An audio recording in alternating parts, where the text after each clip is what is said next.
Practical life is a term used by Montessori to describe a set of exercises designed to help children gain the skills that they need to be independent, to care for themselves and their environment, and be independent of the adult.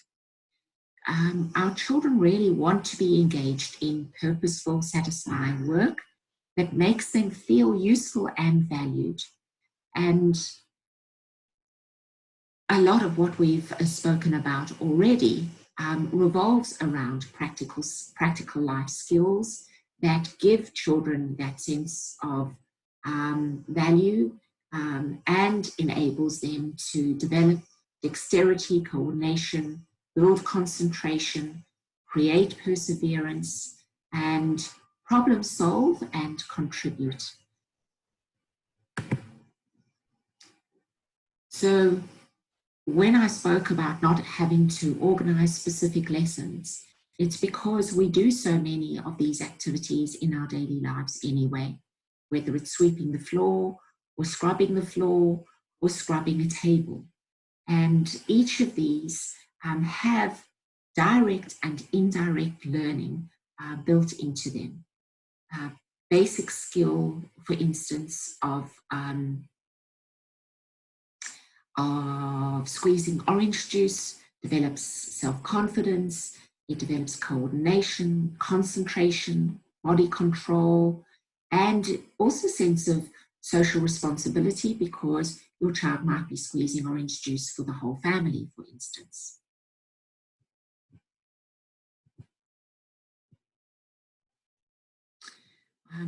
The following are all examples of things that we do on an everyday basis that can be turned into practical life activities for children, which many of which will require some guidance from you before your child has mastered them.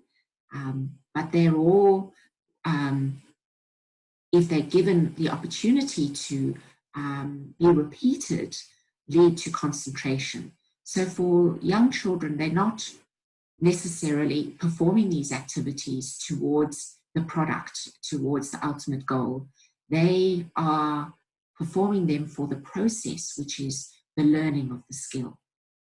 And so I will be making these slides accessible to you if you can let me know by email, and I will give you the email address at the end that you have been part of this session, and so you don't need to make a note of some of the ideas that we present here. This is a lovely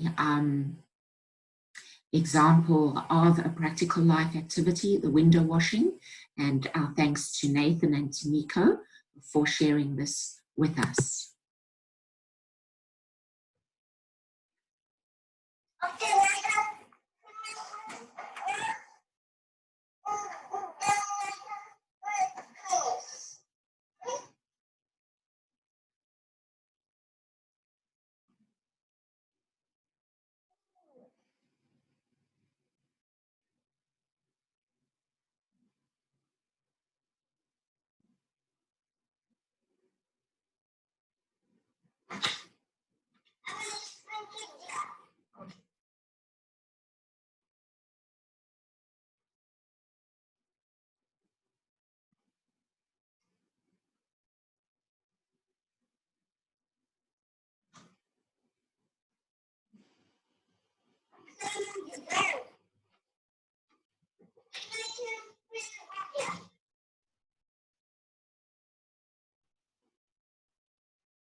this is such a wonderful example of a little person repeating an activity to master it, using a lovely, beautifully set out activity that's been thought through. So when there are drips on the floor, he has a towel to mop up those drips.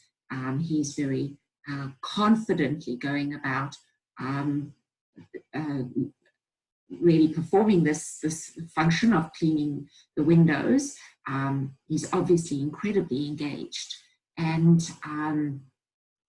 he's obviously also taken on board the teaching that's gone before, which is don't put it near your eyes.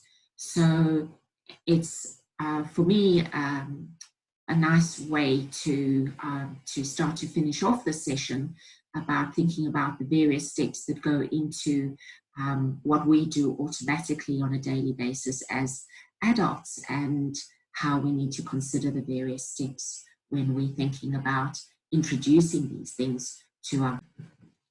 The same applies to these following three pictures. Truly another truly lovely example of everyday activities that your child can take part in, right down to setting the program on the washing machine when they're capable of doing that. But there's so many things that are involved with laundry, from emptying the washing machine to learning the dexterity of putting pegs, using pegs correctly to put the washing on the line, to taking the washing off the line and matching socks, or learning to fold various pieces of clothing according to the various skill levels. So you would prepare with this activity before by doing a pegging exercise, possibly. You would separate out laundry that children can manage to fold themselves into a separate basket for them, and you would ensure that the washing line is at a height that they can most easily manage independently to do the activity that you set out for them. I hope that you've enjoyed this session, and that there are many ideas that you can start to implement within your home environments. We will have a Q&A session at the end of all the various sessions, where you can send in your questions from the various sessions, and I will answer all of them. So if you could write to me at monique@headlandmontessori.com.au, let me know that you've seen the session, and I will send you these slides, as well as using that email to send me any questions you may already have from this particular session. Next week we will look at the idea of grace and courtesy, which is about preemptive learning of behavior that we would like to encourage in our children, so that we don't need to be constantly instructing them or constantly asking them not to do something in a certain way. We'll also be looking at the kitchen, which is a big part of practical life, how baking and cooking can be beautifully incorporated into a shared learning experience for the children with you. And also we'll be starting to look at setting up certain activities for the shelves. So this is a list of resources you might start to look at to help you on your journey with Montessori. That DVD of Edison's Day is available from NAMTA, that is NAMTA, for free during the month of April. So you might like to have a look at that sooner rather than later. So thank you very much for joining me today, and I look forward to our next session.